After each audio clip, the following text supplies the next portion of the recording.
اصل تو یہ دیکھنا ہے کہ ہمارے لیے کیا حلال ہے اور ہمارے لیے کیا حرام ہے۔ حلال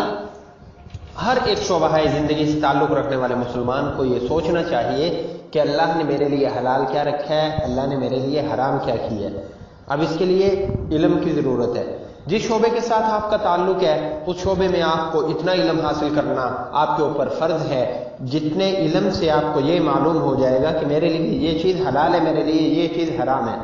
اگر کوئی آدمی جو ہے وہ کپڑا بیچنے والا ہے تو اس کو کپڑے کے بارے میں معلومات حاصل کرنا کہ کپڑے کے اندر نقص بتا کے دینا چاہیے یا نقص نہیں بتا کے دینا چاہیے، اگر نقص بتا کے دے دیا تو کیا ہے، اگر نقص نہیں بتایا اور وہ نقص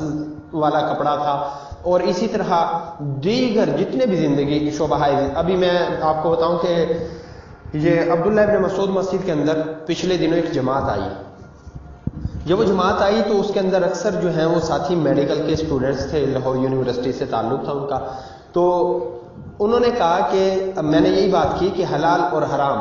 ہر شعبہ زندگی سے متعلق جو ہے وہ جاننا چاہیے کہ میرے لیے کیا حلال ہے کیا حرام ہے۔ ان میں سے ایک صاحب کہنے لگے کہ مولوی صاحب ہمیں یہ بتائیے آپ کہ ہمارے لیے کیا حلال ہے کیا حرام ہے، ہم ڈاکٹر بن رہے ہیں تو ڈاکٹر کے لیے کیا چیز حلال ہو سکتی ہے کیا چیز حرام ہو سکتی ہے۔ میں نے کہا مثال میں دے دیتا ہوں، اس کو پورے کے پورے کو آپ خود سوچ لیجئے کہ کون سی جگہ پہ حلال ہوگا اور کون سی جگہ پہ حرام ہوگا۔ کہنے لگے بتائیے، تو میں نے یہ عرض کیا وہاں پہ کہ جناب والا آپ یہ غور کر لیں کہ آپ کے پاس ایگریمنٹ ہوتا ہے کمپنیوں کا آپ کے ساتھ کہ آپ ڈاکٹر بن گئے، بڑے ڈاکٹر ہیں، آپ کی کلینک بہت زیادہ چلنے لگ گئی، آپ جس ہسپتال میں ہیں وہ ہسپتال میں آپ کے پاس جو ہے وہ مریض بہت آنے لگ گئے، اب آپ کی طرف جو ہے وہ کمپنی آئیں گی،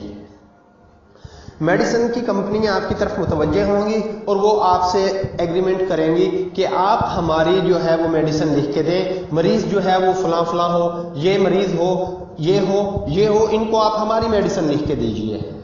اب ان کے ساتھ ایگریمنٹ ہو جاتا ہے تو وہ اس کو کہتے ہیں کہ اگر اتنے فیصد آپ نے ہماری میڈیسن لکھوائی، آپ کی پرچیوں سے ہماری میڈیسن نکلی تو ہم جو ہے وہ آپ کو فلاں ملک کا وزٹ کروائیں گے، گاڑی دیں گے یا گھر دیں گے۔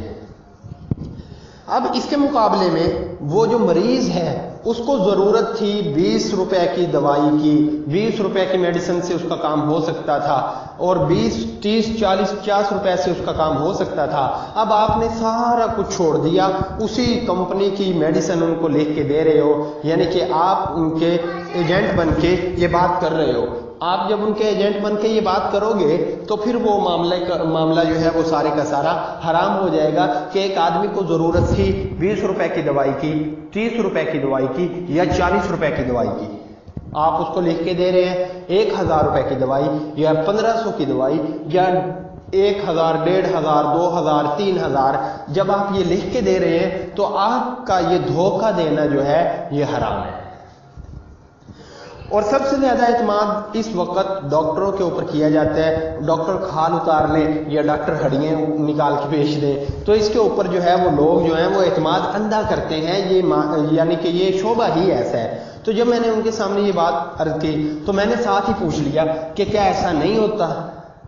تو وہ 4-5 اسٹوڈنٹس تھے جن میں سے ایک کہنے لگا کہ ایسے نہیں، ایسے ہوتا ہے ایسے ہوتا ہے، تو دوسرے نے کہا نہیں مولوی صاحب جیسے کہہ رہے ہیں بالکل ایسے ہی ہوتا ہے، میں خود اس چیز کے اندر مبتلا رہا ہوں۔ تو انہوں نے کہا کہ ہم فلاں جو ہے وہ ایگریمنٹ ہوتا ہے، فلاں چیز جو ہے وہ یوں ہوتی ہے، جو انہوں نے اور تفصیل بتا دی، اور پھر ایک کہنے لگا ہنستے ہوئے مولوی صاحب آپ کو تو ساری باتوں کا پتہ ہے۔ تو عرض یہ ہے کہ مولوی صاحب جو ہے وہ انہوں نے تو بتانا ہے کہ حلال کیا ہے حرام کیا ہے۔ تو ہر شعبہ زندگی، بہرحال میں جو عرض کر رہا ہوں کہ ہر شعبہ زندگی سے تعلق رکھنے والا مسلمان جو اللہ کی توحید کا اقرار کرتا ہے، رسول اللہ صلی اللہ علیہ وسلم کی رسالت پہ ایمان لاتا ہے، وہ صحابہ کے طریقے کے اوپر چلنا چاہتا ہے اور وہ اللہ کی جنت کا حریص ہے، اس کو یہ چیز سوچنی پڑے گی کہ اللہ نے میرے لیے کیا حلال کیا ہے اور کیا حرام کیا ہے۔